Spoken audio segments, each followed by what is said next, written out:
muy agradecido con la iniciativa de esta cátedra de paz que es tan exitosa. Lo comentábamos ahora, son más de 5 años, la 11 Corte, y siempre este auditorio ha estado lleno de mujeres, hombres, estudiantes, líderes sociales, docentes y otras personas ligadas a la academia o a instituciones o organizaciones sociales, buscando escudriñar señales, buscando aprender y buscando intercambiar en ese reto grande que tenemos como país, que es la recuperación de la paz, la recuperación de la convivencia y las transformaciones necesarias y los compromisos que desde luego un proyecto de paz democrática implica en Colombia. De manera que para mí lo que digo es muchas gracias a todas y todos ustedes y muy bueno tener este espacio de interacción. Esta cátedra libre además nos permite exponer algunas cosas. Ya Carlos Mario está advertido que cuando el tiempo se esté cumpliendo tiene todo el derecho de subir al escenario y arrebatarme el micrófono para evitar que nos sobrepasemos. Pero también les advierto que busco hacer un recorrido en aspectos claves del conflicto y aspectos claves hacia la paz en una mirada de 70 años, ¿sí? Que no es exagerada, que de alguna manera es necesaria, ¿sí? Porque las raíces del conflicto armado y de la violencia en Colombia tienen eso, tienen algo más de 7 décadas. Estamos en 2019 y a 2019 cumplimos 73 años sin que se registre un solo día sin violencia política y sin expresiones vigentes de conflicto armado, de conflicto entre el Estado y movimientos guerrilleros, de presencia de estructuras paramilitares. Con esto no quiero decir que el país haya estado incendiado y hayamos tenido guerras generalizadas. Hay una línea de tiempo en 2 grandes periodos. De 1946 a 1957 es un gran periodo, donde hubo algo que lo vamos a decir sin eufemismos, hubo una guerra civil entre liberales y conservadores. Hubo violencia política al seno de la sociedad, enfrentamientos y miles de muertos. Eso nos costó entre 200.000 y 300.000 muertos. Eso nos costó 1,5 millones de familias desplazadas. Eso nos costó gobiernos que ejercieron violencia de forma sucesiva. Eso nos costó una dictadura militar. Se cerró, por fortuna, la guerra y la violencia liberal conservadora. Pero no fue un cierre a un periodo de consolidación plena de la paz. Con el Frente Nacional se cerró el enfrentamiento liberal conservador, pero siguió una dinámica conflictiva. Se intentó la paz, pero la paz también se hizo con dinámicas de no solución de conflicto, con dinámicas de militarización y de autoritarismo y de exclusión desde el mismo Estado. Jamás fueron reconocidos los desplazados, jamás fueron reconocidas las víctimas, y eso engendró la continuidad, la reactivación de guerrillas liberales que hicieron parte de la reconformación de unas nuevas guerrillas. Las FARC, el ELN y el EPL fue una removilización de guerrillas liberales, con jóvenes universitarios, con algunos sacerdotes de la teología de liberación y con algunos líderes que, ante la imposibilidad política del pluralismo de partidos prohibido y proscrito por el Frente Nacional, ante la ausencia de las reformas agrarias y ante las dinámicas de militarización frente a los movimientos agrarios, dio origen a otra fase que es otra expresión de guerra civil, de 1964 a hoy. Y no quiere decir que entre 1957 y 1964 reinó la paz. Tuvo territorialidad diferenciada la primera ola de expresiones de guerra civil, expresiones de violencia política generalizada liberal conservadora. Porque en el 57 se pactó, pero la violencia liberal conservadora en algunas regiones se profundiza hasta mediados de los años 60. Entre otras, en parte del eje cafetero, parte del Tolima, el norte del Valle y parte de Huila y otras regiones. Es decir, en ese sentido, esto está muy documentado por muchas circunstancias. En esta cátedra libre, hablar también en una perspectiva histórica guarda sentido porque hoy es hora de memoria histórica. Hoy es hora de decirnos las verdades. Hoy es hora de hablar sobre los orígenes del conflicto. En el Centro de Memoria hicimos el Basta Ya. Dimos a conocer el Basta Ya, que quizás algunos de ustedes lo conozcan. Levanten la mano los que han conocido el Basta Ya. Levanten la mano. Me alegra que es una parte significativa. Otra parte no los han conocido. En el Basta Ya hicimos un primer ensayo de una interpretación de lo sucedido en las últimas 5 décadas. No me voy a volver a hablar del Basta Ya. Lo digo como referencia porque cuando hicimos el Basta Ya, muchos nos discutieron por qué sobre las últimas 5 décadas y por qué no sobre las 7 décadas, cuando no hubo un rompimiento, sino una mutación de los conflictos armados y un entreteje entre conflictividades no resueltas. Y nos discutían, eso ha debido ser desde los años 40. Pero además, cuando hacíamos ejercicios de memoria histórica, no solamente en el Centro de Memoria, en organizaciones sociales, en la academia, etc., y cuando hablamos con los pueblos indígenas, ¿aquí hay alguien de los pueblos indígenas? Bueno, hoy no tenemos la fortuna de alguien de los pueblos indígenas, pero que siempre están presentes, tanto los buenistas, veíamos a Feliciano, los pueblos indígenas, también los pueblos afro, pero con mucho acento y convicción los pueblos indígenas, en una línea de tiempo de memoria histórica nos discuten, no, es que nuestra memoria histórica debe levantarse desde 500 años atrás. Cuando hicimos el ejercicio de memoria histórica y publicamos 2 volúmenes de eso con los indígenas de la Amazonía, en el tema de las caucheras nos tocó irnos hasta los años 30. Cuando hicimos el informe de memoria histórica de Catatumbo, nos tocó partir de 1930, cuando se expidió una ley nacional que permitía la pena de muerte contra los indígenas. Y se llevaban cabezas de los indígenas asesinados y por ley 30 de esos años se pagaban recompensas oficiales estatales, porque se necesitaba vaciar el territorio, romper y fracturar el Catatumbo y abrir la explotación petrolera de la concesión Barco y de la multinacional que llegaba. Y hubo una guerra desconocida del ejército contra los pueblos indígenas barí, y hubo muchos muertos, y se pagaban, y habían grupos de mercenarios cazando y matando indígenas. Nos tocó empezar de ahí. ¿Qué podemos responder moralmente ante esa realidad? Y así sucesivamente. Con esto no estoy haciendo loas al tema de la violencia, al tema del conflicto armado y de la guerra, no. Pero sí la estoy reconociendo como parte de nuestras realidades locales, etc. Que también tiene mucho matiz. Porque también entonces tema central y propósito central es rescatar los ejercicios hacia la paz, que también los hemos tenido.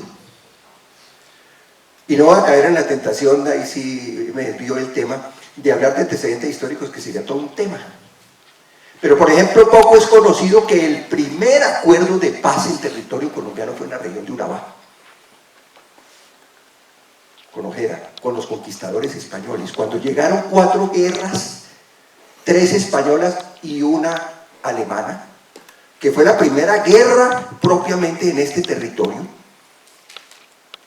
y los indígenas de Urabá y un conquistador hacen un pacto de paz, y en virtud del pacto los españoles se desmovilizan, dejan de matar indígenas, dejan las armas, y en el pacto los indígenas de Urabá obligan a los españoles a ponerse a cosechar. Ya no era despojo, ya no era expropiación, ya no era asesinato. Los indígenas les conceden un territorio y empiezan a producir. Y fueron exitosos, porque entraron en línea de mercado. Producían los españoles y producían los indígenas. Y después de un conflicto, se habla, se nos dice en historia, es que llegaron los españoles y fundaron a Santa María la Antigua del Darién, ¿de acuerdo? Pero no nos cuentan que hubo un conflicto, que hubo despojo, que hubo muertos, que los indígenas resistieron y que los indígenas derrotaron y 3 veces consecutivas destruyeron a Santa María la Antigua del Darién. Y en medio de ese conflicto armado tuvieron que llegar a un pacto armado. El conquistador que se hizo pacto de paz, lo acusan frente al Consejo de Indias y después termina con la pena de muerte. Desconocen el pacto e imponen la violencia. Pero ese es el primer pacto de paz. Y se recuerda a José Antonio Galán, pero poco se recuerda, por ejemplo, a Bencos Biojó. ¿Quiénes conocen lo de Bencos Biojó? ¿Quiénes conocen? ¿Quién? No fue José Antonio Galán, y exalto a José Antonio Galán, para nada de mérito de José Antonio Galán. Bencos Biojó fue el primer levantamiento militar armado contra el poder español. La primera derrota, la toma y la derrota de las tropas de Cartagena.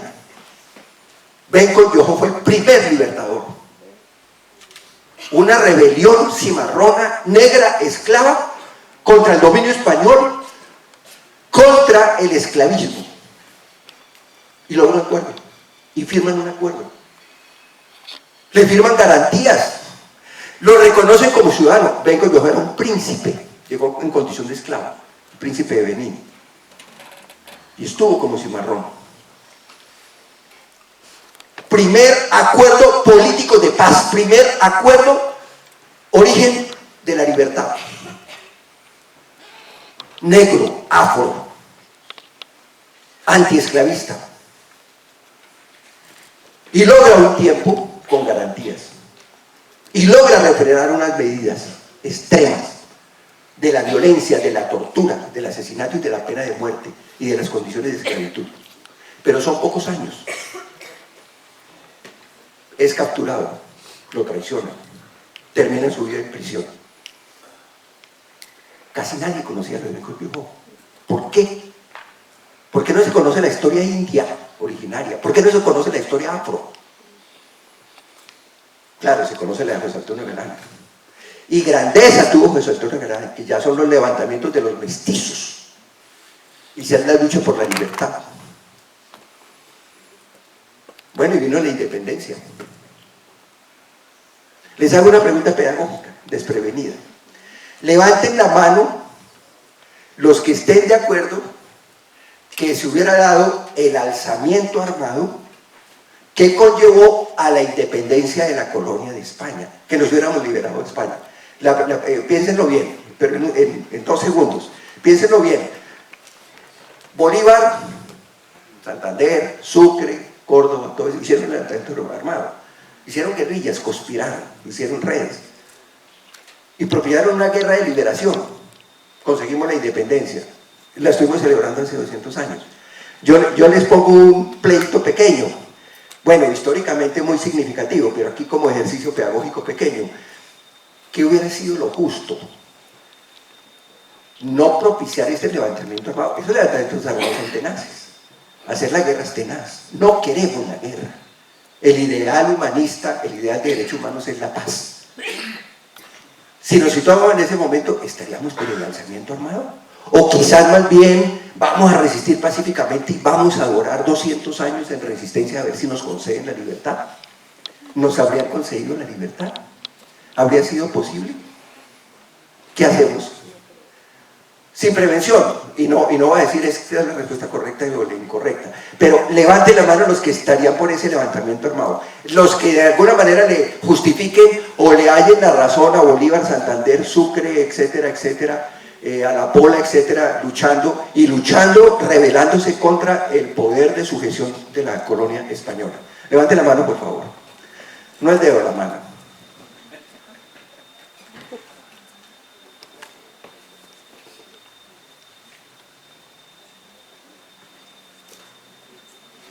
Mal contados 50 y algo, sí, de pronto el error es mínimo.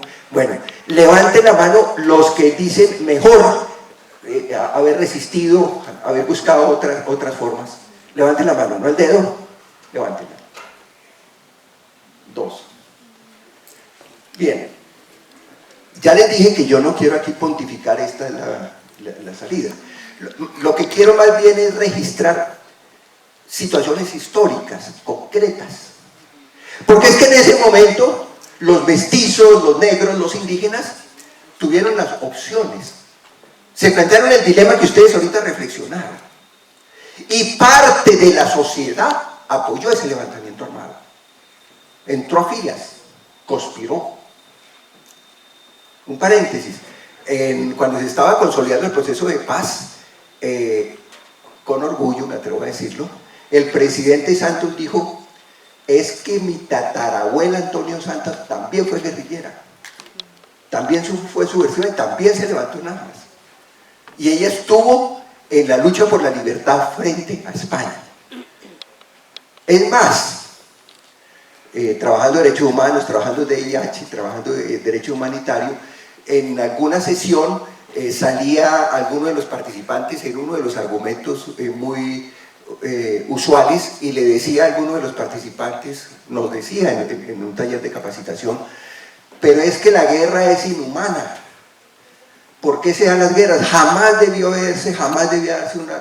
Y el experto del DIH, un suizo, me sorprendió a mí porque me dijo, le explicó, le dijo: mire, tú te has equivocado, de las cosas más humanas es la guerra. ¿Cómo así? ¿Sí? No hay nación, no hay estado, no hay civilización donde no haya habido la guerra, al nivel que sea. Siempre ha habido la guerra. Y eso es sustentable. Y eso nos ha pasado. Punto aparte. Mi prédica no es para perpetuar las guerras, ni para perpetuar las hostilidades y el uso de la fuerza. Mi prédica, que la recojo de cantidad de opiniones, de literatura, y es reconocer el ideal de la paz, que se ha discutido. Kant aporta en su concepción sobre filosófica, vertiente reciente, los trabajos de Galton. Toda esta inclusive concepción del tratamiento no violento de los conflictos, reconociendo las conflictividades, sus causas, sus circunstancias, y abogando por su resolución. Es más, aclaro que lo hago desde la perspectiva humanista, y hoy ya es reconocida la paz como derecho fundamental. Esto es un poquito como para sensibilizar. Otra cosa de entrada es que partamos de un criterio claro: ni somos los más violentos como sociedad, ni somos el país más violento. No se trata de comparaciones odiosas, como me decía mi mamá. Sí, no se trata de comparaciones odiosas, que toda comparación es odiosa, no.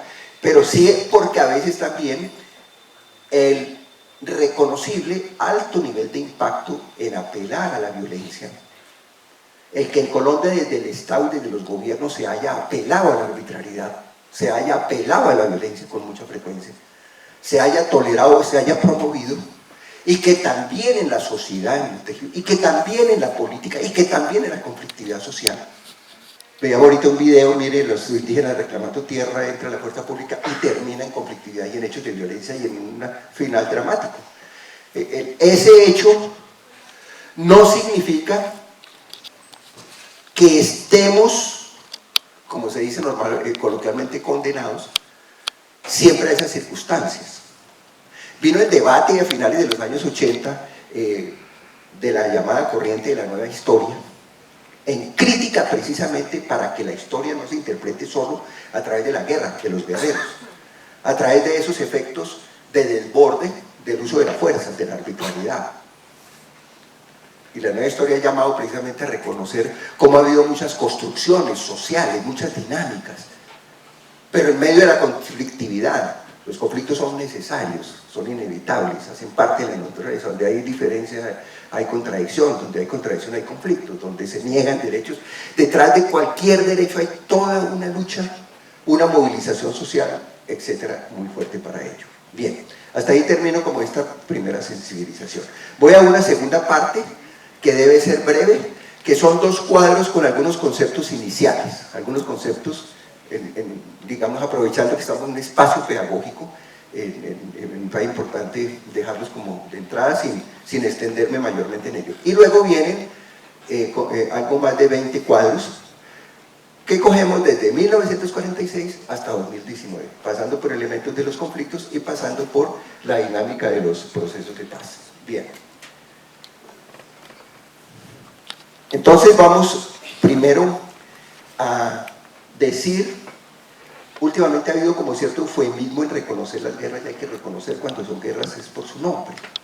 Desde el punto de vista del derecho interno e internacional, una guerra no se define por el motivo ni por los actores, sino porque se utilicen métodos y medios idóneos de la guerra. La guerra se hace como forma de confrontación total. Quien se va en guerra es porque niega el derecho vigente, por ejemplo cuando se enfrenta al Estado, o si es guerra entre Estados, porque trascienden o ya no apelan o rechazan soluciones, por ejemplo, político-diplomáticas, y apelan al uso de la fuerza. La guerra es la negación del derecho, interno o internacional.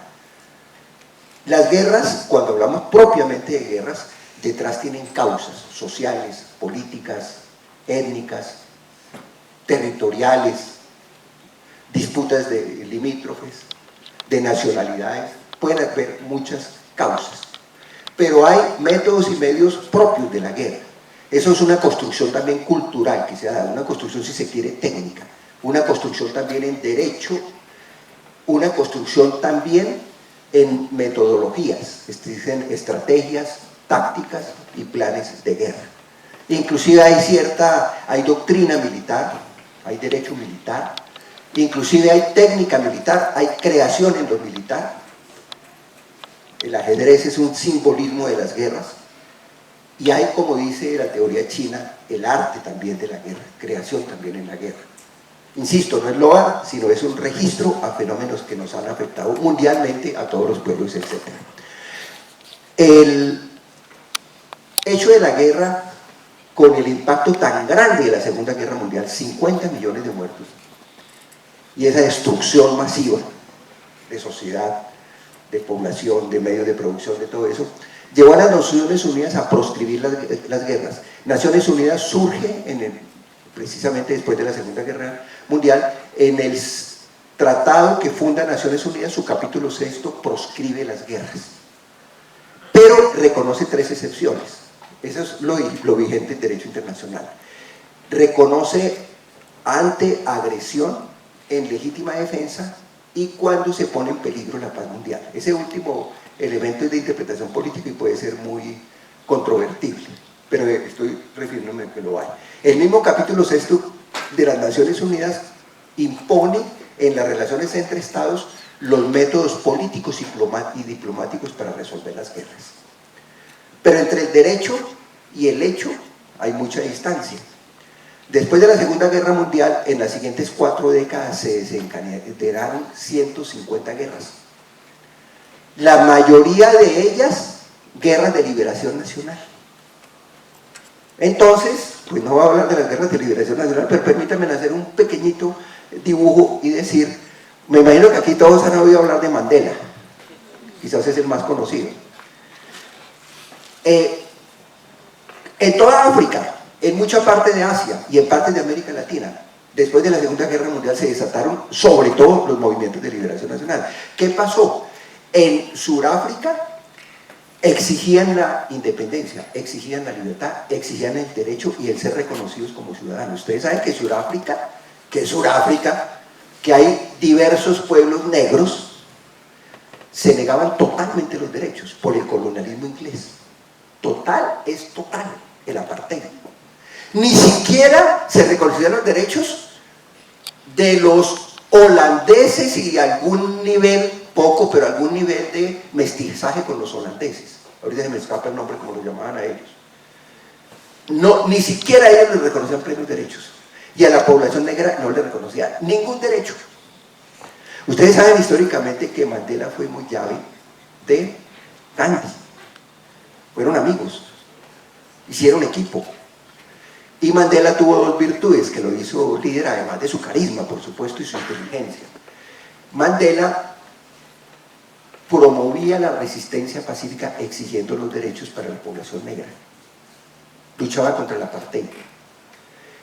Y Gandhi estuvo en Sudáfrica y le ayudó e hicieron un gran movimiento por la independencia pacífico. Los reprimían, los garroteaban, había muertos.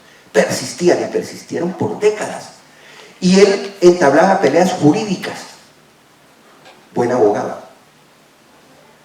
Y llegó un momento en que empezaron a hacer masacres.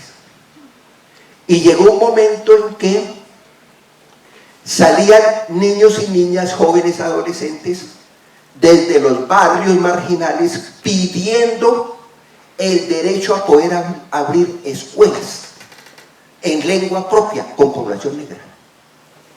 Y la respuesta fueron las famosas masacres de Soweto. Entraron y masacraron a los niños y las niñas. Una masacre horrible.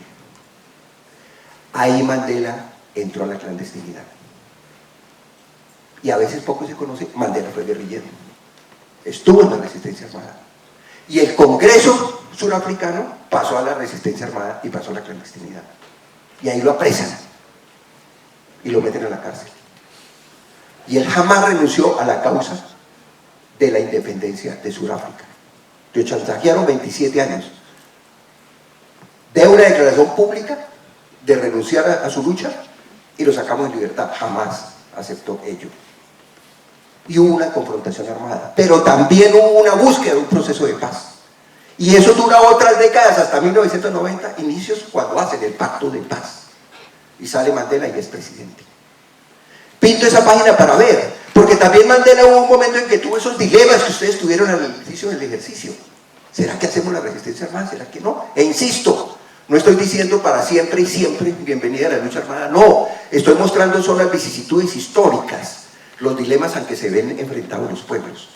Y fueron 150 guerras, porque así como Sudáfrica puedo hablar de todos los estados, es que África era convertido en las fincas de las potencias europeas, y todos tenían hasta España, Portugal, no lo menciono, menos los pobres de los Balcanes, hasta Italia, todos van a tener, y viene el proceso de descolonización. Bien,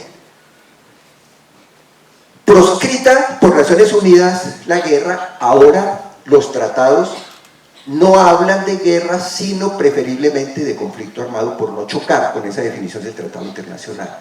Pero ahí hay una cosa más interesante en derecho internacional humanitario, es que el contexto de conflicto armado es más amplio que de guerra. Las guerras son hostilidades abiertas, son ya choques bélicos frontales.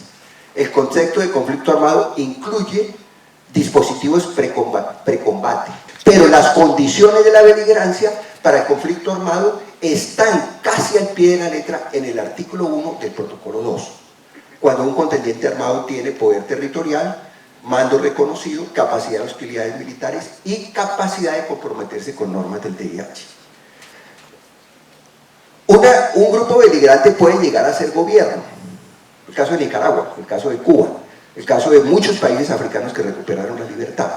De beligerantes llegaron a controlar amplio territorio, sectores de la población, etcétera, y pueden ser gobierno provisional y pueden llegar a ser reconocidos como Estado. Recientemente se siguen sucediendo este tipo de casos, incluso hay unos en litigio ya reconocidos por las Naciones Unidas, como el Frente Polisario, el caso también de los turcos, para no desviarnos, no vamos a comentar, sino siempre decir, se presenta.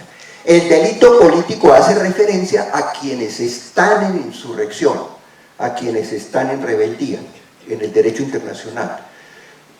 La tradición jurídica del delito político habla del altruismo, habla del propósito político.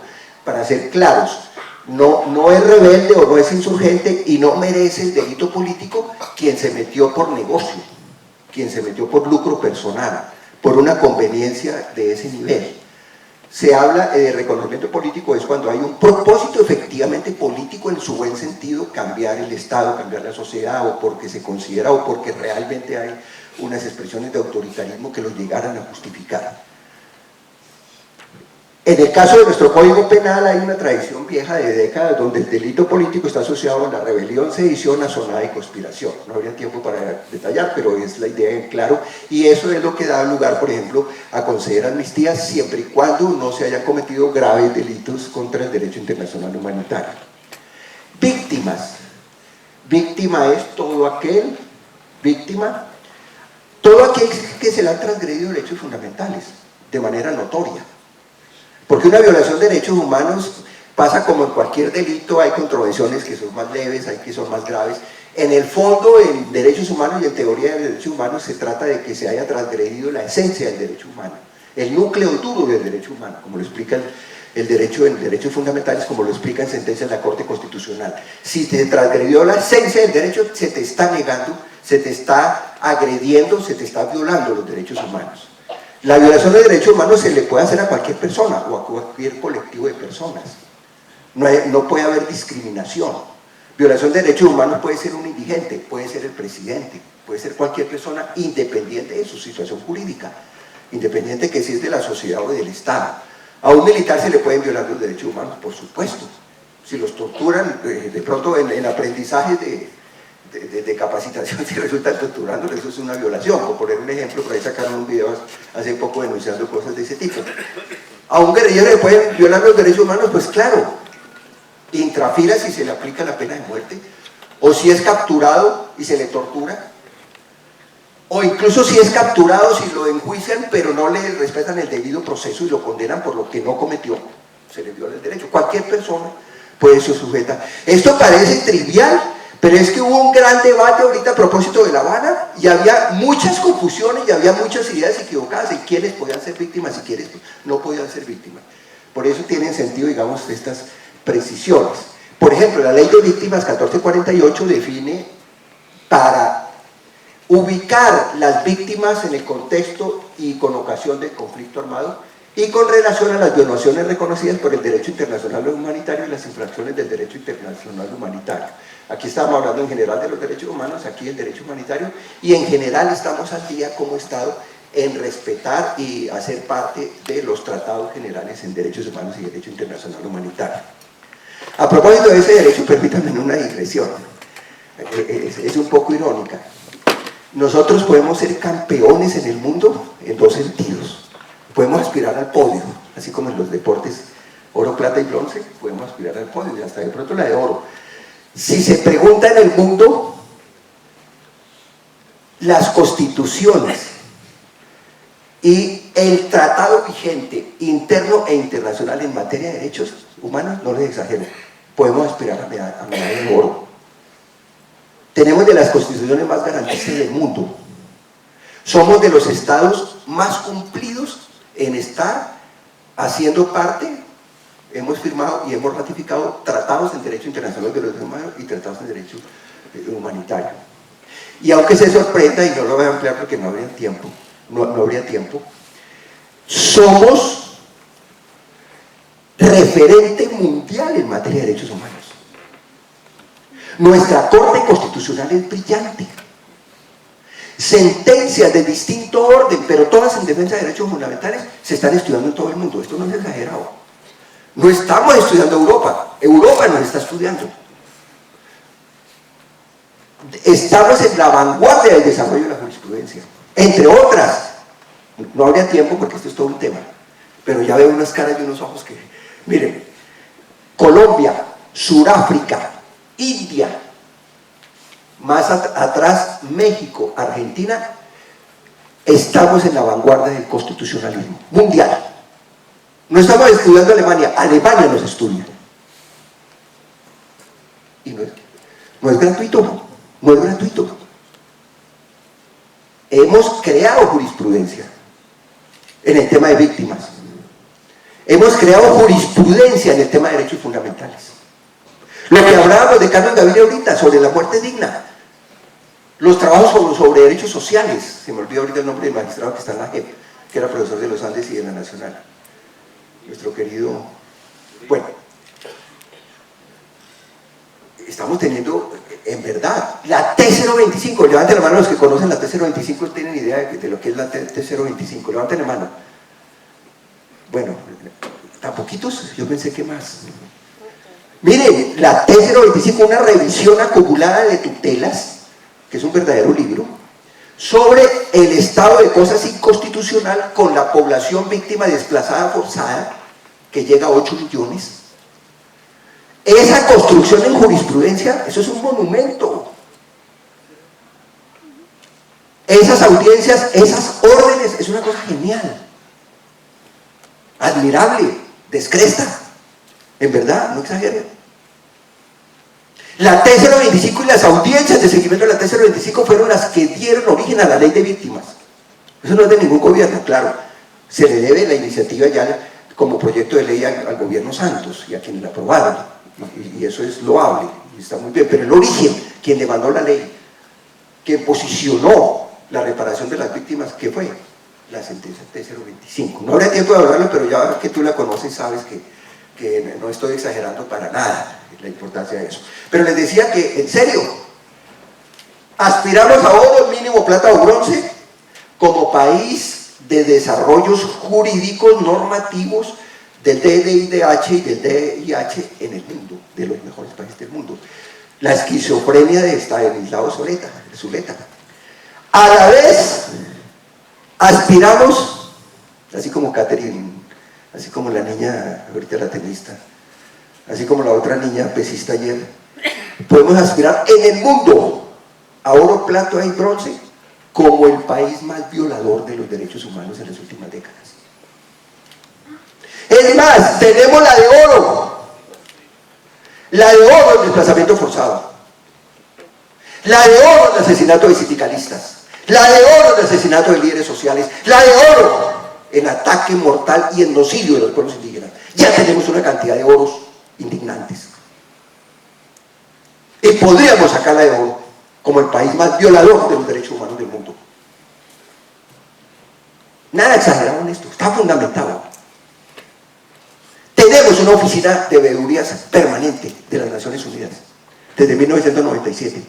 Eso es una sanción político-diplomática. Hay una oficina permanente que hace un informe anual porque es un castigo, es una sanción moral. Y cada rato audita Duque, pero todos los presidentes han tratado de quitar esa oficina, porque que haya esa oficina es un castigo moral, es un costo político-diplomático, es una convicción de la comunidad internacional y sus organismos que este país está todavía con violencia grave, masiva y generalizada, que son tres conceptos muy importantes y muy de fondo con relación a los derechos humanos y el derecho internacional humanitario, y no la han levantado. Y está pidiendo Duque que se levante, y me atrevería irónicamente a reírme, que la van a levantar, háganme el favor. 700 líderes sociales asesinados, 150 combatentes asesinados, y en pocos días 48 líderes políticos de diversos partidos con graves violaciones a los derechos humanos, entre ellos 7 asesinados, entre ellos 2 secuestrados, entre ellos numerosos asesinados y desplazados. Miren los contrastes de nuestra realidad al respecto. A veces se trivializan las cosas, porque hay violación a los derechos humanos, a la vida, a la integridad, a la libertad, al debido proceso, etcétera, etcétera. Y pueden tener un tenor mayor o menor. Pero a veces hay violaciones que son gravísimas. 3 conceptos, no habría tiempo de explicarlo, no es clase de derechos humanos. Pero es un resumen y anoten los 3 conceptos: grave, masivo y sistemático. Eso es lo peor de lo peor. Esos 3 conceptos no habría tiempo de explicarlos. Esos 3 conceptos son similares para un tipo de violaciones que son monstruosas y que se han presentado en lo que internacionalmente se llaman estados desestructurados o se llaman emergencias humanitarias, es decir, ya en mayor escala. Esos conceptos de graves, sistemáticos y masivos llegan a configurar crímenes de lesa humanidad que no necesariamente suceden en contextos de guerra. Crímenes de guerra que suceden en contextos de guerra, llevadas al extremo masivo, sistemático, las violaciones al DIH, el genocidio, que es el exterminio de un colectivo social, político, religioso, etc. Y el delito de agresión es cuando un Estado agrede militarmente a otro. Estos 3 son tan graves que dieron origen a la Corte Penal Internacional y son la competencia. Ha debido desarrollarse en la Corte Penal Internacional y le hicieron conejo. ¿Y por qué no le hicieron conejo? Y el estatuto de la Corte Penal Internacional no tiene delito de agresión, porque Estados Unidos neutralizó la tipificación del delito de agresión y se alió con las principales potencias, con Inglaterra, con Francia y otros. ¿Por qué? Porque es que la agresión principalmente la hacen las potencias. las potencias, agredir a otro país, bombardearlo, ocuparlo con tropa, eso lo hacen las potencias. Sin embargo, yo discuto que en estos días, no me voy a meter a un tema de otros días porque nos desviamos, pero en estos días decían algunos periodistas y muchos opinadores, no, es que Colombia nunca ha hecho una agresión. Sí, Colombia ha hecho agresiones, no tan grandes como los ingleses, como los norteamericanos, como los franceses que bombardean, como los holandeses, como los belgas que bombardean, los españoles mismos bombardean en África, bombardean en Asia Menor, no. Nosotros hicimos lamentablemente 2 hechos de agresión real: la captura de Granda en Ecuador y el operativo de violación de la soberanía e integridad territorial con Ecuador, en el caso del campamento donde muere Reyes. Fueron 2 hechos graves. Tuvo que ir con el rabo entre las piernas, tuvo que humillarse y tuvo que pedir perdón y firmar una declaración en donde al final decía: me comprometo a nombre del Estado colombiano a garantías de no repetición. Acusado de violación de la soberanía y de la integridad territorial, el presidente Álvaro Uribe frente a la OEA. Eso es clarísimo. Entonces hasta estados pequeños podemos hacer agresión. Hay quienes llaman a hacer agresión ahorita, que nos metamos a Venezuela, que metamos tropas de Venezuela, hágame el favor. Como decía mi madre, ni Dios lo quiera. Una locura. Pero a propósito que el delito de agresión es una deuda del Estatuto de la Corte Penal Internacional, pero estos 3 son tan graves, que no quedan solo en manos del Estado. Porque esos son de tal dimensión que se consideran un atropello contra la humanidad, contra la conciencia pública. Rebasan el formalismo normativo interno y entran en la órbita de la discreción del derecho internacional, porque se está agrediendo la propia humanidad. La paz es reconocida ya como un derecho fundamental.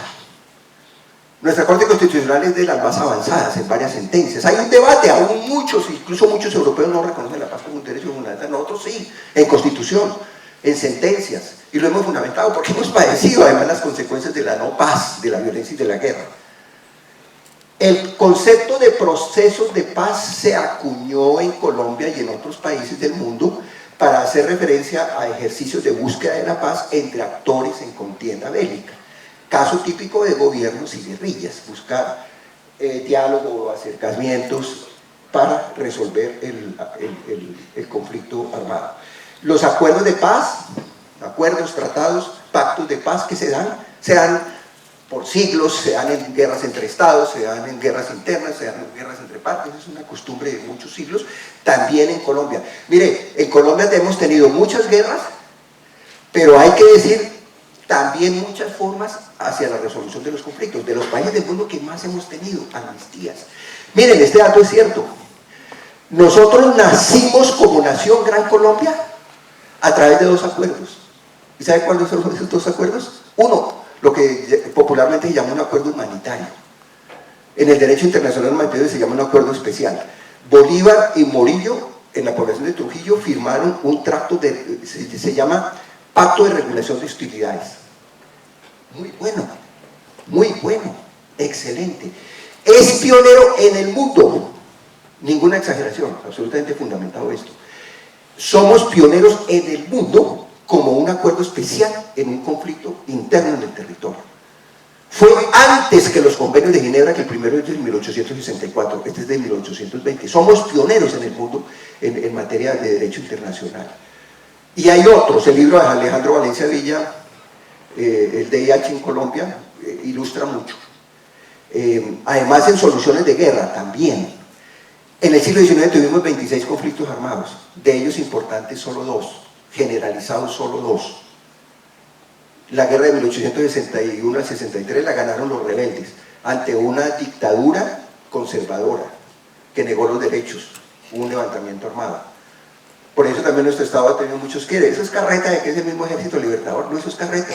Eso aquí ha habido revoluciones, ya han derrotado un ejército, ya han impuesto otros. El levantamiento de artesanos de Melo.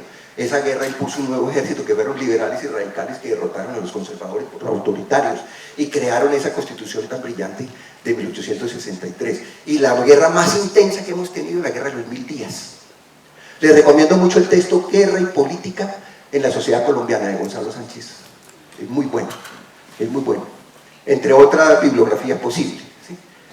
Y les recomiendo el libro de Hernando Valencia Villa, sobre guerras y constituciones, y un texto más breve que se llama El Anticonstitucional, que trata el derecho derivado de las guerras, y cómo de las, creo que 57 constituciones, la mayoría de las constituciones se han originado en las guerras. Entre otras, la mayoría de las constituciones se han originado en las guerras, tiene mucho sentido de ser. Es la tesis clásica de la ilustración del contractualismo, ¿sí? Y que desde Kant lo trabaja. Es decir, cómo confrontaciones, sectores de la sociedad enfrentados pactan, y el pacto, el tratado social que lleva a una nueva constitución, a una guerra, a una constitución. No estoy diciendo que siempre deba ser así, estoy registrando, y el trabajo de Hernando Valencia Villa es brillante, que llega hasta la constitución de 1991. Bien, por eso los acuerdos de paz por lo regular llevan a construcción de paz. Incluso yo tengo una especie de hipótesis que rápidamente la formulo en este sentido. La prolongación de las guerras han llevado a lo que se llama su degradación, y hay altos costos de la guerra, incluso costos contra la democracia, costos contra los derechos humanos, costos humanitarios, costos contra la sociedad. Pero la resolución por la vía política recupera compromisos y tendencias hacia la democratización de la sociedad.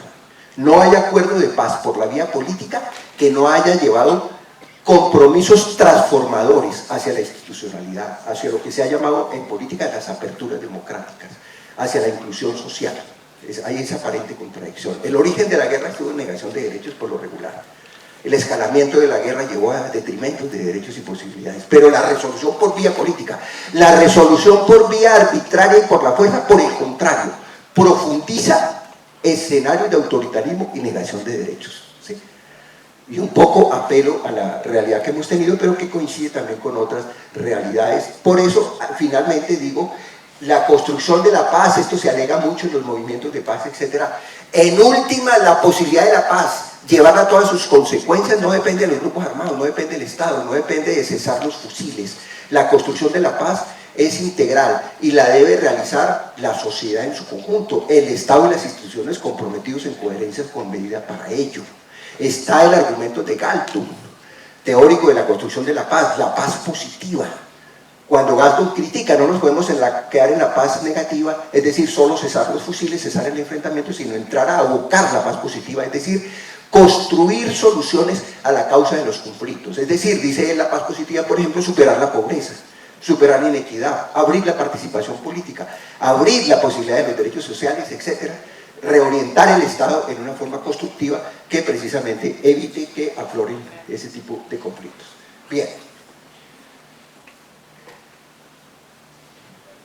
Se ha desarrollado mucho en ese nivel, no solo para conflictos armados, ya es como un cuerpo teórico en las ciencias sociales, la resolución política, pacífica, concertada y la transformación de los conflictos. Insisto, los conflictos están, se dan, ahí es que transformarlos conflictivamente, reconociendo derechos de sectores o de la sociedad que están en la base de esa conflictividad. Las partes de un conflicto en una negociación de paz por lo regular nombran sus delegados, sus representantes, en el derecho internacional se llaman representantes plenipotenciarios, sus voceros, y hay terceros que actúan en un conflicto, terceras partes, no necesariamente, incluso ideal cuando las mismas partes son capaces de conversar, llegar a acuerdos y superar el conflicto, pero contribuyen, y es muy frecuente que un tercer actor o unos terceros actores contribuyan en muchas acciones que se pueden ir escalando en el sentido positivo, como acercamientos, observadores, buenos oficios, facilitación, acompañantes, garantes, intermediadores, verificadores que pueden hacer monitoreo, relatores y pueden hacer informes especiales y recomendaciones. Todo esto sería un tema, ¿no?, que apenas lo dejamos ahí esbozado, pero es que en todo eso incluso nuestros procesos de paz lo han aplicado, lo han enriquecido y hemos tenido experiencias muy particulares y valiosas. Cuando se aplica un acuerdo de paz, y en general cuando se aplica un acuerdo en la resolución de un conflicto, viene una fase de transición, de aplicación. En torno a los conflictos bélicos, la literatura internacional y el derecho internacional habla de las fases de posconflicto bélico. Inclusive Naciones Unidas ha sacado parámetros, ha sacado planes, ha sacado guías, que son interesantes, que se van reelaborando, y desde luego cada realidad nacional o internacional va nutriendo y puede ser original en muchos y reconfigurar planteamientos al respecto. Por eso se habla de la fase posconflicto bélico o posacuerdo, y ya he comentado en una perspectiva de construir una paz positiva. La justicia transicional es una justicia especial para aplicar en un contexto de proceso de paz o en un contexto de paso de la dictadura a recuperar el Estado de Derecho. Ojo con esto, la justicia transicional no es paradigma, no es lo ideal. El paradigma y lo ideal es que haya por parte del Estado garantía de justicia, acceso, debido proceso, investigación y sanción, por ejemplo, ante las graves violaciones. Lo ideal es eso, que el Estado esté jugando a plenitud del Estado de Derecho. ¿Cuándo se da la justicia transicional? Cuando no ha habido justicia, cuando ha imperado la impunidad, cuando las violaciones a los derechos humanos y la infracción al derecho han sido masivas, cuando el Estado ha sido responsable porque no ha cumplido el papel de protección y garantía, porque no ha permitido y no ha posibilitado y no ha respondido con el deber de justicia. Por eso la justicia transicional, como dice con toda razón Rodrigo Primi, es una justicia precaria. La justicia transicional es una fórmula, es como en un herido con pinzas recuperarle en situaciones extremas unas posibilidades. Es una fase de transición, hacer lo mínimo posible, porque es que ya eso fue tan lejos y eso ya es imposible. Resolver los casos judiciales de 9 millones de víctimas, eso ya es un imposible. Y el Estado ha estado comprometido hasta la médula y existen mecanismos de impunidad en el propio Estado. Entonces hay que hacer una fase en perspectiva de recuperar la justicia, bajo dos conceptos importantísimos. Uno, selectividad, los casos más graves, los más graves responsables. Y dos, priorización, porque es que a veces son los casos más graves y los responsables más graves a la vez son muchos, miles o hasta millones. Entonces también se utiliza el caso de priorización, dentro de criterios diversos que pueden darse. Y un sentido general de enfoque en la justicia transicional. El interés no es tanto imponer altas penas y un tratamiento penal punitivo, sino que hay un reenfoque hacia la justicia restaurativa. Reconocer los derechos de las víctimas, la reparación y parte de esos derechos de las víctimas y de la sociedad, contar lo que pasó, reconocer responsabilidades. Eso da origen a los derechos a la verdad, que se apela en los ejercicios de memoria histórica, la justicia que se recupera, la reparación integral de las víctimas y las garantías de no repetición. Ahora sí, vamos a hacer el recuento de los 70 años con la mayor agilidad posible. Decía que esto de alguna manera empezó en 1946, porque el antecedente necesario de aludir rápidamente fue la llamada, académicamente se habla y hay literatura sobre la República Liberal. Recuerden ustedes que entre 1930 y 1945 tuvimos sucesivos gobiernos liberales. Recuerden que estuvo Santos, que estuvo 2 veces López Pumarejo y que estuvo, ¿quién más? Ayúdenme. Olaya Herrera, ¿sí? Es que fue el primero, Olaya Herrera. Esos gobiernos no fueron la gran revolución burguesa, no fue una, digamos, una gran transformación, pero sin duda alguna fueron gobiernos de orientación en la filosofía liberal y de derechos. No solamente que se reconoció en la Constitución el sentido social de la propiedad, se reconocieron algunos derechos. Recuerden que en esa época se hizo el reconocimiento de los sindicatos, el desarrollo del derecho laboral, el reconocimiento de la legalidad de las huelgas. Antes se hacían masacres, la de la manera fue el extremo, pero se hacían cotidianamente, asesinato de líderes. Se reconocieron derechos laborales de los obreros agrícolas en ese auge de café entre Cundinamarca, Tolima, parte del eje cafetero, en las haciendas. Se reconoció el campesinado, ojo, la mejor ley de reforma agraria que hemos tenido en toda la historia, ley 200 de 1936. Se reconocieron derechos de los indígenas, avanzadísimo para la época, increíble para la época. Hubo pluralismo político y se reconocían partidos políticos. El Partido Comunista pudo utilizar en la legalidad, se pudo fundar un partido socialista, habían expresiones diversas y había un margen de pluralismo. Miren una coincidencia, y no me voy a olvidar porque eso sería otra charla, pero miren la época, dijimos 1930 1945. Eso compagina mucho con la Guerra Mundial y sus antecedentes, que fue entre 1939 y 1945. Y esa República Liberal aquí se ascribió internacionalmente dentro de la oposición al fascismo, al nazismo, al falangismo y al militarismo japonés. Toda esa reacción de extrema, ultra extrema derecha, sectores del capital financiero, anticomunista, antisocialista, antiliberal democrático, antidiversidad, negadora de derechos, todo ese auge de fascistización, ¿sí?, del nazismo, todo eso se estaba viviendo a nivel mundial y eso se vivió aquí también. Y en la República Liberal los gobiernos liberales filaron del lado del antifascismo, del antifascismo. Y aquí había expresiones del fascismo en las cuales no me voy a detener. Pero esto es para mostrar un giro histórico y ahí empieza el conflicto. Hay mucha interpretación académica, yo filo del lado de esa interpretación, pueden haber otras interpretaciones. ¿Qué pasó en 1945-46? Para las elecciones de gobierno, los liberales siendo mayoría se dividieron entre un candidato de la élite, Gabriel Turbay, y un candidato de mucho arraigo popular, Jorge Eliezer Gaitán, que era una vertiente de izquierda progresista que a veces se separaba del Partido Liberal y se llamaba el UNIR, la Unión Nacional Independiente Revolucionaria, que tenía un programa de reforma agraria, reforma laboral, reforma social, etc. Así como en el siglo XIX el Partido Liberal había una ala muy avanzada en derechos que era el Partido Radical, a veces se separaba, a veces entraba, así era Gaitán, era una vertiente izquierda progresista de transformaciones democráticas y de reformas comprometidas. Divididos los liberales, triunfan siendo minoría los conservadores. Y a partir de 1946 se desata una ola de violencia generalizada. Y se inicia la fase de violencia política que va a dar lugar a conflicto armado. ¿Quiénes son los responsables de esa fase de violencia?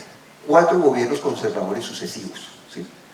Ospina, Laureano Gómez, Urdaneta Arbeláez y el propio conservador general Gustavo Rojas Pinilla, que intenta la paz, pero que fracasa y tiene continuidad la violencia.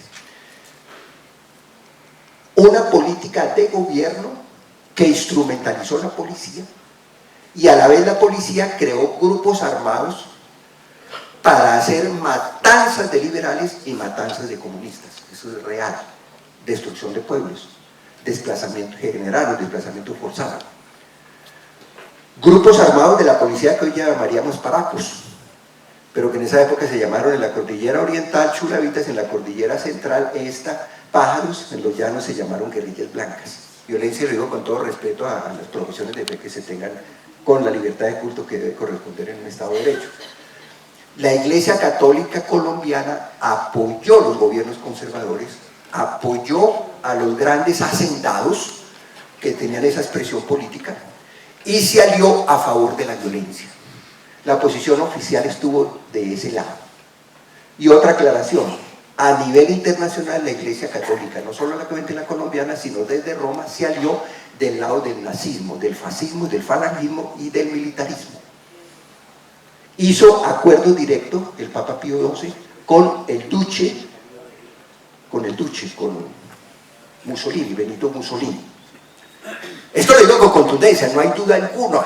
Ya por fortuna uno de los papas, no sé si cuando ustedes recuerdan, no me acuerdo ahorita si fue Juan Pablo I o II, Juan Pablo II, pidió perdón por esa situación. Ellos fueron aliados del fascismo a nivel mundial, ellos fueron profascistas. Mi madre fue novicia muy jovencita y recuerda que tenía la foto grande de Laureano Gómez y tenían fotos del duce fascista y les ponían ahí veladoras y les ponían flores y todo eso. La Iglesia Católica estuvo con la violencia conservadora, estuvo con el ultrafascismo y son famosos no solamente Huiles allá en Antioquia, sino hay testimoniados muchos casos de curas que más allá de llamar a la matanza de liberales y comunistas, también ejercieron violencia, también pasaron a las armas, también coparticiparon en sus masacres. En el norte del valle hay parroquias donde se guardaban fusiles y donde de allí salían las hordas de policías paramilitares de la época y los propios curas sirviendo, digamos, de base de apoyo en ese tipo de ofensiva. Esa violencia generó una reacción. Claro, el mismo dilema de ustedes al principio, la pregunta que les hice al principio, el mismo dilema. Los campesinos atropellados, ¿qué hacemos? ¿Qué hacemos? ¿O salimos corriendo o nos quedamos resistiendo? Muchos salieron corriendo. pero también muchos se quedaron resistiendo, o no alcanzaron a salir, o no pudieron salir. Y eso generó muchas cosas. Violencia recíproca, así como la trabaja Calibas, en esa guerra difusa en la sociedad, Calibas. Es decir, matanzas mutuas de liberales y conservadores, familia a familia, persona a persona. Pero generó también grupos de resistentes, autodefensas de resistentes, y de autodefensas por la persecución de la policía y por la configuración de las dinámicas. Eso derivó en guerrillas liberales y comunistas, en el país mayoritariamente liberales, y en partes donde tenía influencia el Partido Comunista, entre el Tolima, Huila, parte del Cauca, parte del Valle, y Caquetá, también comunistas. Y eso llevó, ojo, en estos 73 años, el momento de guerra civil más generalizada fue entre 1951 y 1953, mucho más, muchísimo más que las FARC, muchísimo más que las guerrillas posteriores, mucho. Entre otros, el texto de Elsa Blair, Una mirada civil a la cuestión militar, los dos textos del general Álvaro Valencia Tobar. Hay mucha literatura en esto. Para esa época, ejército y policía tenían entre 20 y 22 mil efectivos cada una, y las guerrillas llegaron a tener 15.000 efectivos. Las guerrillas controlaron mucho territorio. Las guerrillas liberales en el llano se tomaron el poder, nombraron gobierno, expidieron 2 leyes, tenían mucha legitimidad. Entró el ejército a tratar de romper ese gobierno y ese poder territorial que tenía, y en un solo día en combate le produjeron 102 bajas. También en el Magdalena Medio, las guerrillas eran muy fuertes, se tomaron la base de Palanquero, etcétera. Es decir, las guerrillas estuvieron a punto de tomarse el poder en 1953. Y por eso, en esa dinámica, se dan 3 acuerdos entre las élites liberales y conservadoras. Aclaro, en la confrontación armada no estuvieron las élites, la propiciaron los conservadores, pero la violencia la hacían las policías, la violencia la hacían la gente de los pueblos. Y los liberales, los líderes liberales, no los críticos, son realidades históricas, los Lleras, los Santos, la élite liberales, con tanta violencia, los atropellaron, cerraron el tiempo, cerraron el Espectador, le pusieron una bomba al Espectador, allá quedó herido y perdió un oído mi papá que trabajaba en el Espectador, y ante esa persecución se refugiaron, estaban en México y estaban en España, algunos de los líderes liberales, y la base liberal, el campesino, los asentados medios estaban resistiendo en los territorios. Los liberales hacen 3 acuerdos, en 1951, 1953 y 1957. El propósito de cerrar el conflicto. En el del 53 nombran a Rojas como un golpe de estado militar para una fase de transición. Rojas logra desmovilizar a la mayoría, al 90% de las guerrillas liberales y comunistas, también comunistas en Cabrera, afilaron y se entregaron. Rojas expide el decreto 1823 del 53 de amplia amnistía, 6.500 guerrilleros, y después siguieron otros tantos miles. Y Rojas abrió la oficina de rehabilitación y socorro. Rehabilitación de alguna manera como reconstrucción, de alguna manera como construcción de paz, y el socorro como de atender a personas afectadas por el conflicto, pero no ni legal ni realmente se llegó a conceptuar aún el concepto de víctimas, ni de desplazados, ni de excombatientes tampoco. Es más, finalmente los más beneficiados con las medidas de socorros, por ejemplo en el otorgamiento de tierras, los más beneficiados fueron los mismos militares, incluyendo el propio Rojas. O sea, vía corrupción y vía esas indefiniciones. Pero, digamos, este fue un intento de paz. Sin embargo, Rojas fracasa con su propósito de paz, porque aunque moviliza las guerrillas, mantiene un régimen militar férreo y con mucha arbitrariedad. Y empezó a hacer cercos militares contra zonas campesinas, donde los campesinos lo que exigían era la reforma agraria de garantías. El primero lo hizo en Villarrica, que irónicamente le dicen la guerra de Villarrica, pero eso no fue guerra, fue un atropello contra la población de Villarrica, Tolima, en 1955. Hay un texto de un francés muy claro al respecto, que fue una gran revelación. Campos de concentración, torturas, asesinatos, etc. Y eso después se va a replicar en otras regiones. Rojas asesinaba a los líderes sindicales en distintas ciudades, está el caso de Girardot. Girardot era importante porque no era la aviación, no eran las carreteras todavía, era el río Magdalena la forma de transporte de mercancías. Los braceros del Magdalena, el transporte fluvial y el ferrocarril que subía las mercancías. Y cuando entraron en huelga ferrocarrileros y braceros, el tratamiento que le dio Rojas hoy día fue que sacaron a las afueras del pueblo los líderes sindicales y los fusilaron. Y el más destacado líder sindical de ellos hay que rescatar su memoria. ¿Cómo se llama? ¿Alguno sabe acá cómo se llama? Que fusiló Rojas. El nombre. Manuel Marulanda Vélez. Líder sindical, obrero, sindicalista. Manuel Marulanda Vélez. Después el guerrillero Pedro Antonio Marín, en honor a ese líder sindical, toma ese nombre y por eso se conoce él mismo como Manuel Marulanda Vélez. Y finalmente se colgó la copa con la masacre de los estudiantes de Bogotá. Estudiar en la universidad en esa época era de élite, era de caché. Los estudiantes iban en corbata de paño y embolados. Y los más de caché eran los de medicina, los de enfermería y los de derecho. De hecho eran doctores desde primíparos en esa época. Y de verdad, un profesional en esa época era, si ser bachiller era una cosa extraordinaria en esa época, no, ser universitario era un caché enorme. Y salieron en una manifestación los estudiantes de Nacional, de medicina y de enfermería. Y además eran creidísimos, repicados, que se ponían las batas, mejor dicho, doctorazos y doctorazas. Imagínense, de pinchados se fueron en batas. En los testimonios nos cuentan algunos ancianos, que eran jóvenes estudiantes, que llegaron a la Jiménez con séptimo en Bogotá y que inesperadamente vieron que no podían pasar porque llegó tropa del ejército. Y a ellos les pareció está bonito. Y se quedaron mirando. Dicen, nosotros vimos que llegaron haciendo ejercicios militares, llegaron trotando con fusiles, y ellos se agachaban, y unos adelante y otros atrás, y sacaron los fusiles. Lo raro es que empezaron a disparar, y cuando nos dimos cuenta, los disparos venían contra nosotros. Matanza de los estudiantes, 8 y 9 de junio, de la dictadura militar de Rojas. Se crea un movimiento cívico que derrota a Rojas. Estudiantes de universidades públicas, universidades privadas, sindicatos, gremios, todos los partidos políticos. Se salió de las manos, se desbordó la dictadura.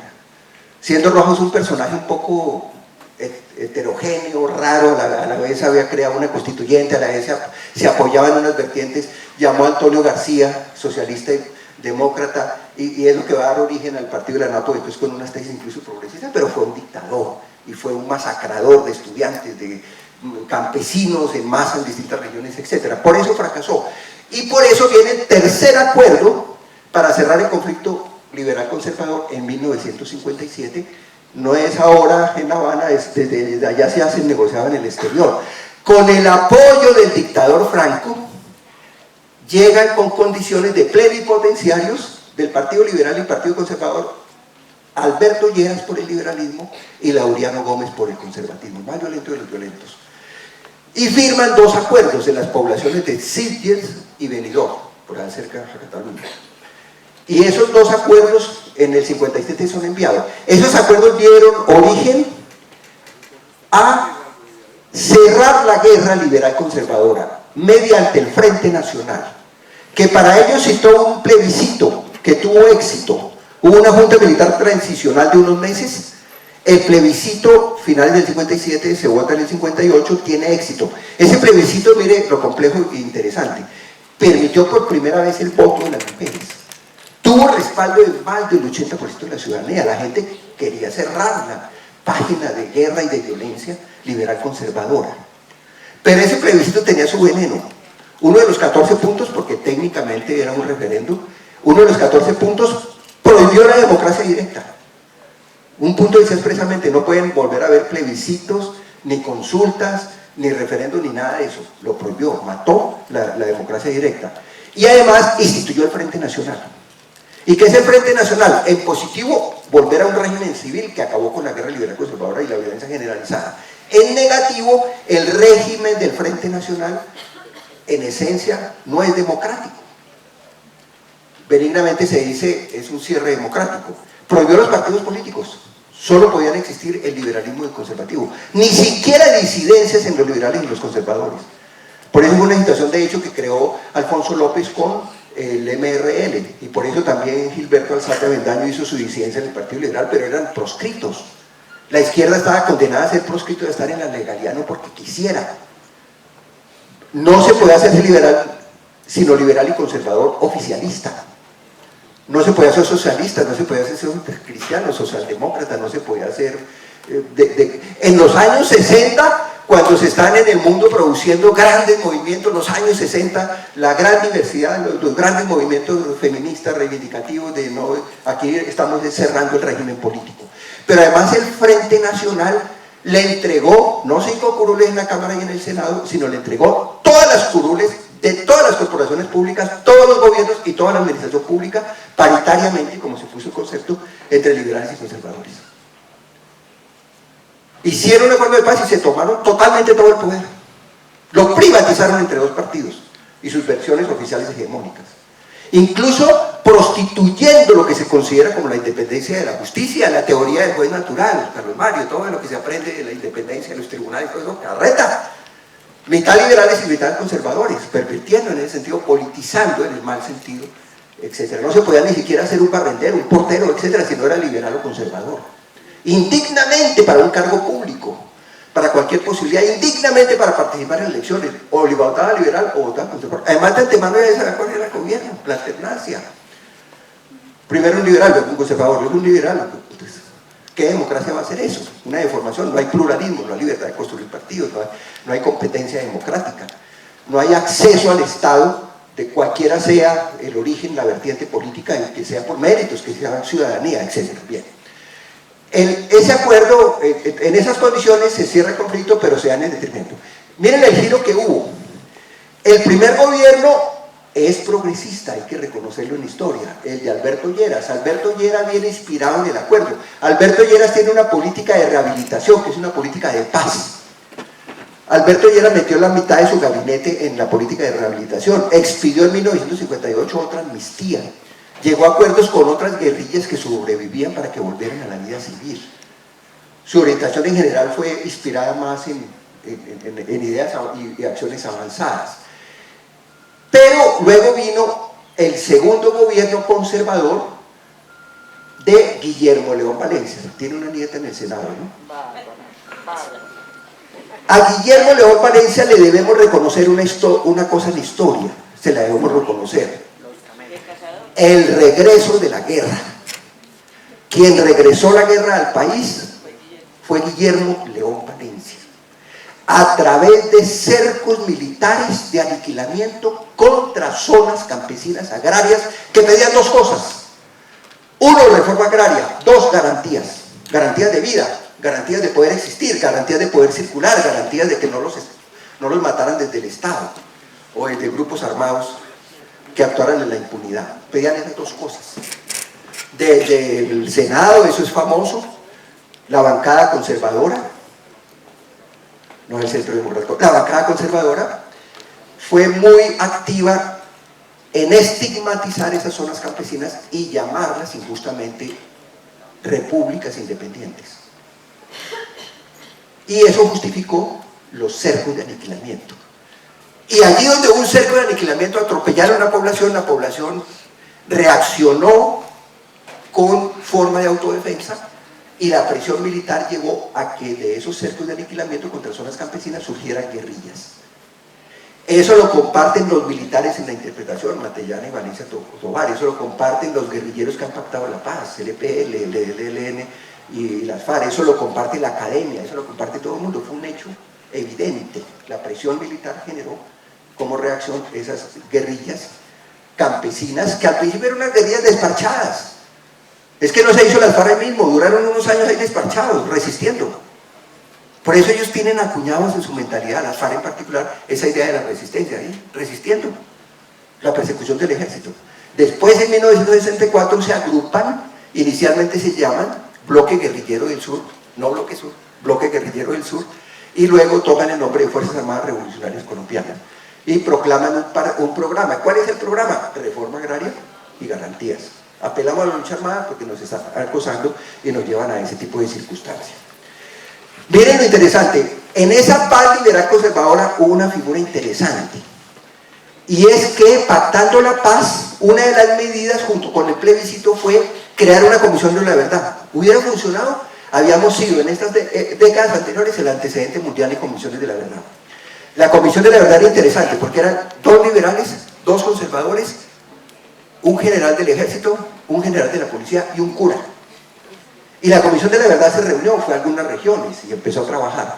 Pero la comisión de la verdad adoptó un acta y la comisión de la verdad, después de discutir, llegó a una conclusión. No podemos llegar a una interpretación conjunta. De hecho, les quedó grande, les quedó imposible cumplir el mandato de decreto. Claudicaron a su mandato. Y en esa acta agregaron una frase final.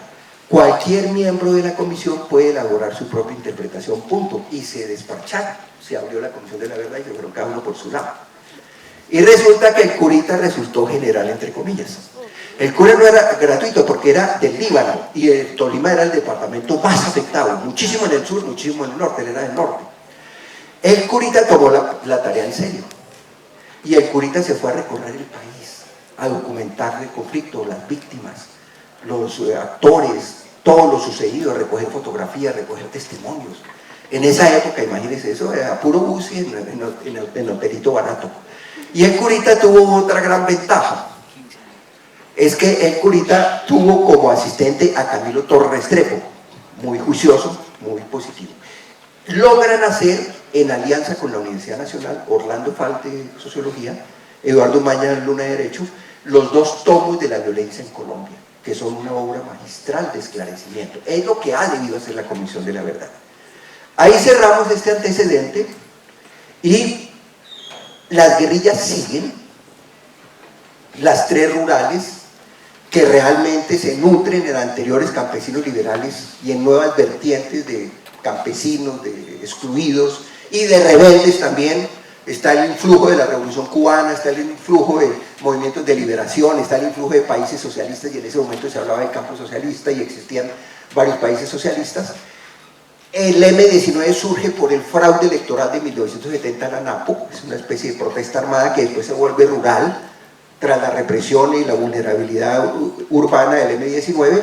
El primer acuerdo de paz es en el gobierno de Betancur, que tuvo la virtud de adoptar una política de paz. Betancur hizo una reforma constitucional en su política de paz, la elección popular de los alcaldes y descentralización, el plan de rehabilitación en las regiones. No fue una gran transformación estructural, pero fueron obras importantes del PNR en ciertas zonas cruzadas por violencia y pobreza.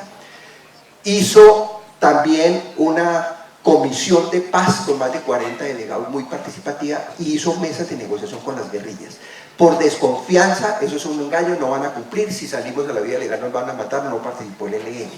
Las otras 3 guerrillas hicieron pactos de paz con Betancur entre 1984 y 1987. Tuvimos un espacio de paz. En esos pactos de paz, las FARC, su énfasis, reforma agraria y garantías. El EPL en el pacto de paz propone una Asamblea Nacional Constituyente. El M-19 propone la metodología del diálogo nacional, comisiones por temas y grandes consensos nacionales para la paz.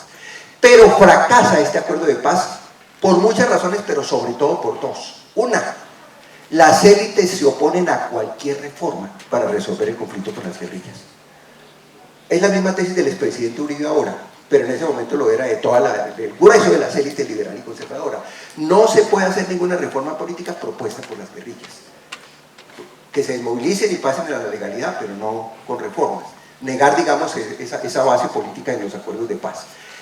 Y además, la fuerza pública desobedeció, desacató el decreto de cese al fuego. La fuerza pública atacó aquí en el eje cafetero campamentos del EPL, atacó en el valle campamentos del M-19, en varias regiones campamentos de las FARC, y terminaron matando los propios voceros, actuando en la legalidad. A Oscar William Calvo del EPL en Bogotá, a Navarro en Cali, etc. Eso rompe el acuerdo, pero fue una experiencia. Y paralelamente en los 80 se expande el paramilitarismo, se introduce el tema del narcotráfico y se va a deteriorar y a intensificar la situación de violencia. Por muchas circunstancias que no vamos a tratar acá, pero Colombia, a diferencia de Salvador y Guatemala en el continente, no tuvimos un proceso de paz integral. Nuestro proceso de paz ha sido progresivo cada guerrilla. Eso nos ha dado un margen de dificultad, de ambivalencia entre la paz y la guerra. Ambivalencia, pero donde hay paz y hay ejercicios reales de paz, y también hay dinámicas de prolongación de la guerra, inclusive a veces también de intensificación y también de degradación en el sentido de más violaciones por las partes. El primero que hace la paz es el M-19. El M-19 negocia en el año 89 y llega un pacto de paz en 1990. El M-19, su acuerdo son 10 reformas, pero especialmente la reforma constitucional. Pero el acuerdo con el M era una reforma constitucional vía Congreso, como estaba establecido en la Constitución. El presidente lleva el proyecto y el proyecto se hunde.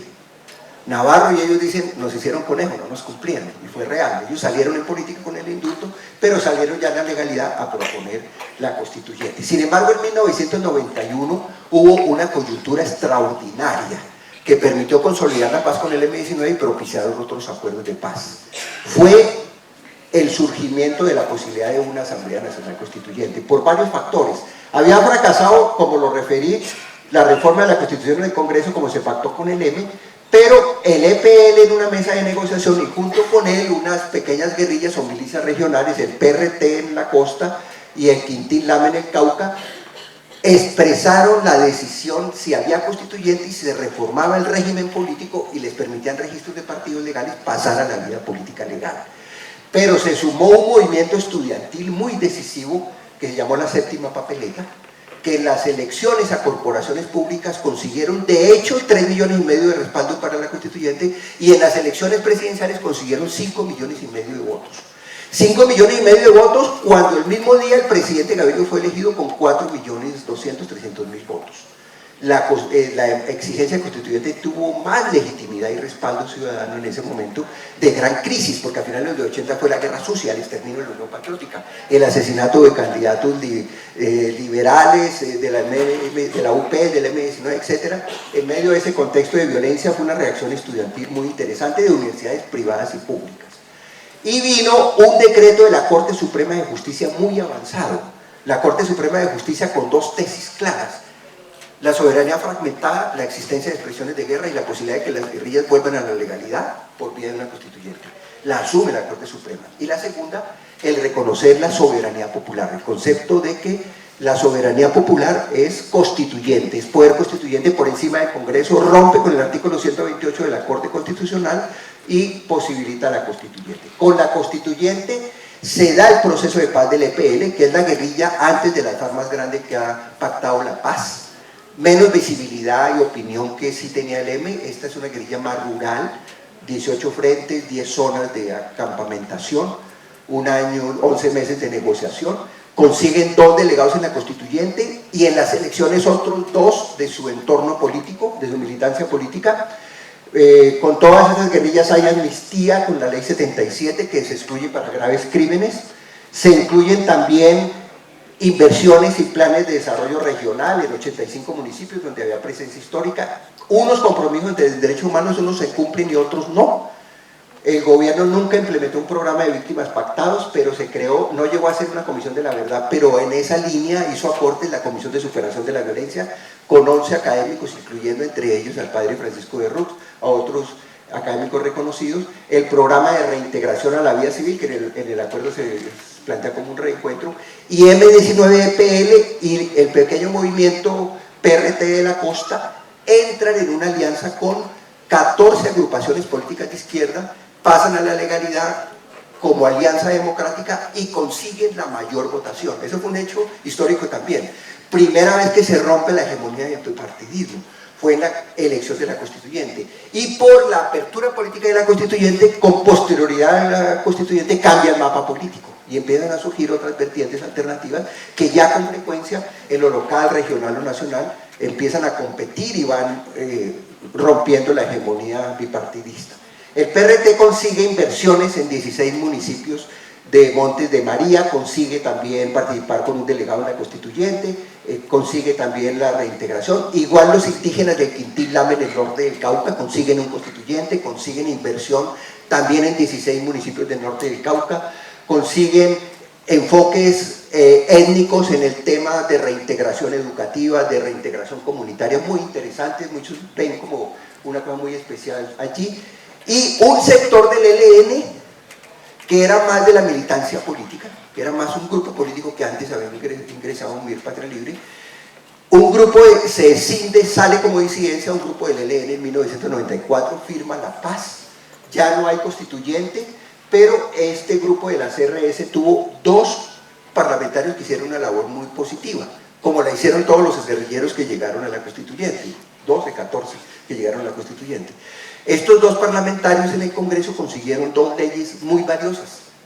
La primera ley de víctimas, que no fue la 1448, la 387 del 98, la ley de la 97 del 97, y la ley de reglamentación de la paz, 443 de 1998. No había tiempo de explicarlas, pero fueron realmente 2 leyes vigentes, importantísimas, y que dejan un legado también en ese contexto de construcción de la paz. Medellín tenía de lejos conflictividad, conflicto armado, narcotráfico, milicias guerrilleras, paramilitares, abusos de autoridad, masacres que comprometían a la policía, al ejército. En Medellín había de todo, y en medio de tanta violencia crecieron mucho unas milicias independientes, de origen guerrillero, pero se hicieron autónomas.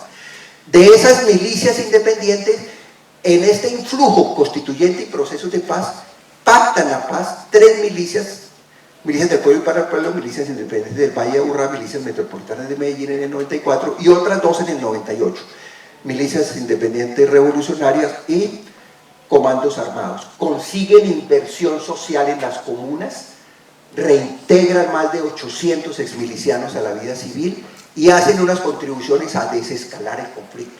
Lamentablemente no significó la paz completa, porque los vacíos de la desmovilización miliciana los copa el paramilitarismo.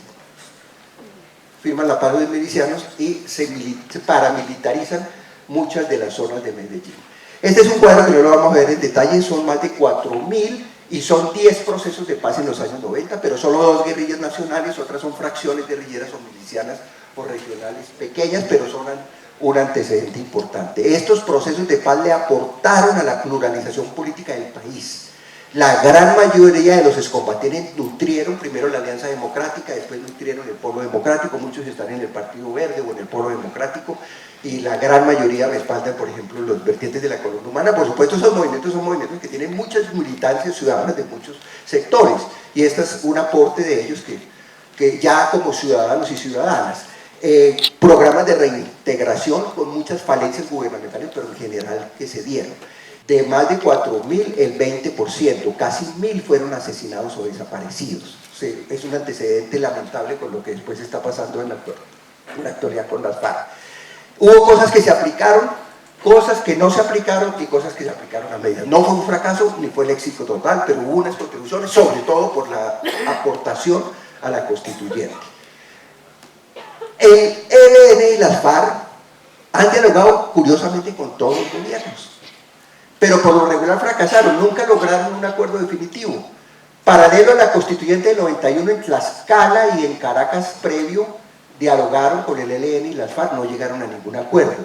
Samper, que se estuvo defendiendo todo el tiempo del proceso 8000, intentó con las FARC, no le cumplió un acuerdo a las FARC de desmilitarizar el acuerdo de Uribe, entonces se rompió con las FARC por incumplimiento del gobierno, y muy a finales firma con el Consejo Nacional de Paz, con el ELN, un tenue acuerdo positivo en medidas humanitarias.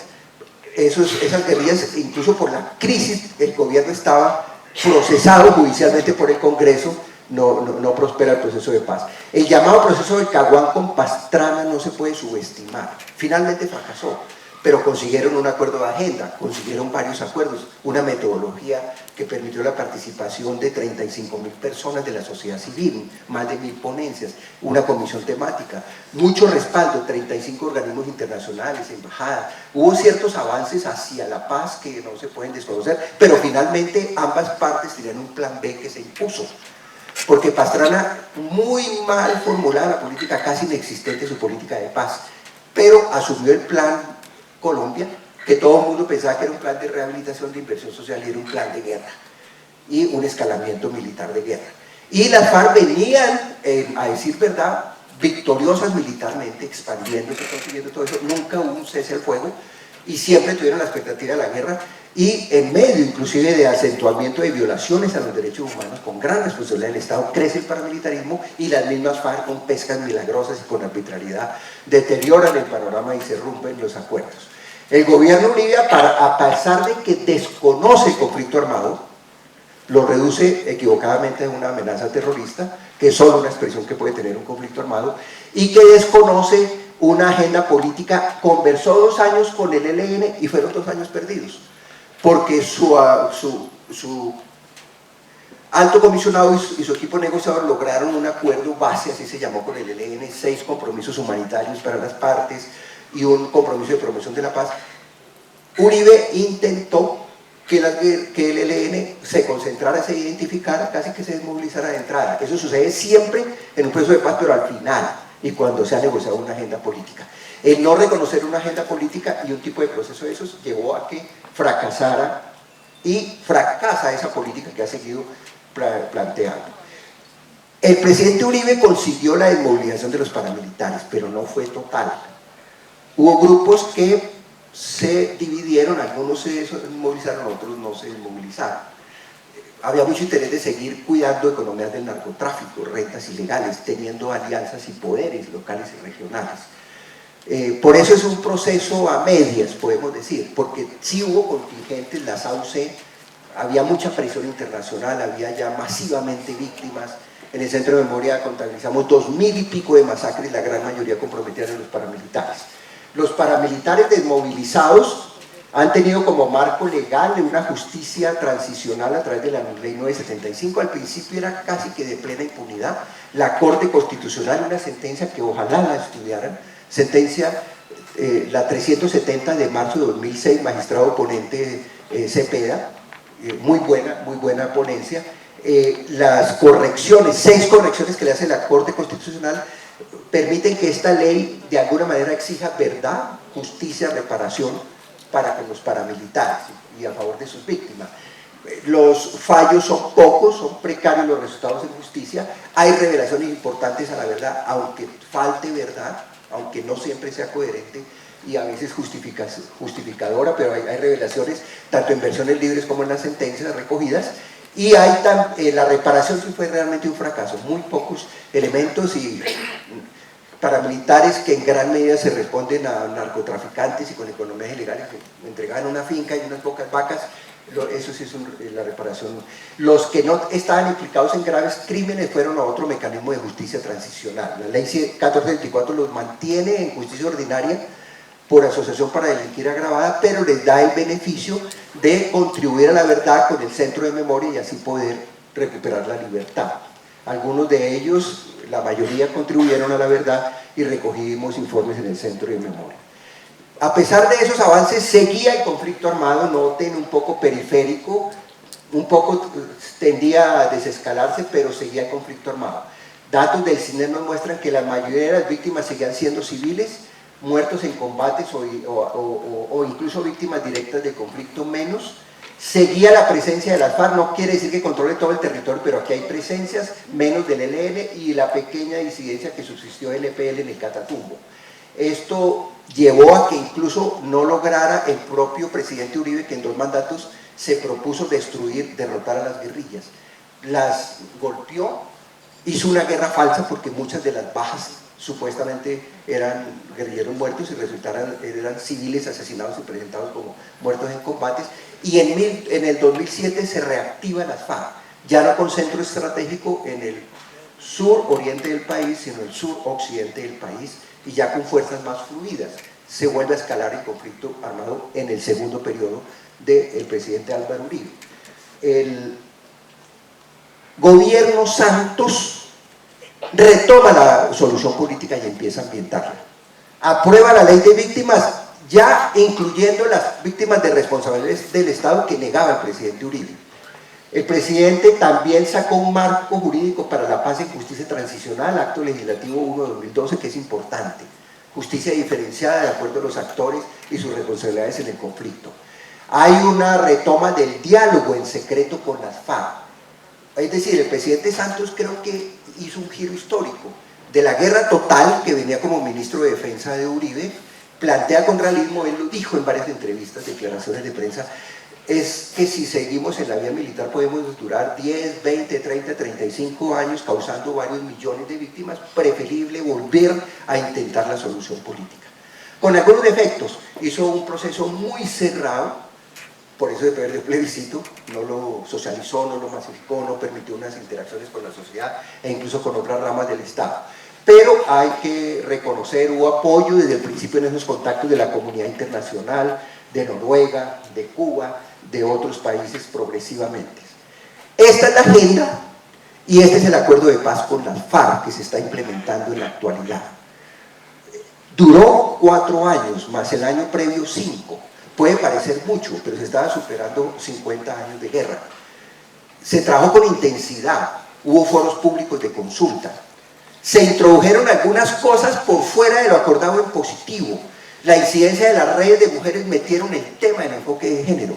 La incidencia indígena y afro metió el tema étnico diferencial, con nuevos compromisos que ni el gobierno ni las FARC tenían considerados.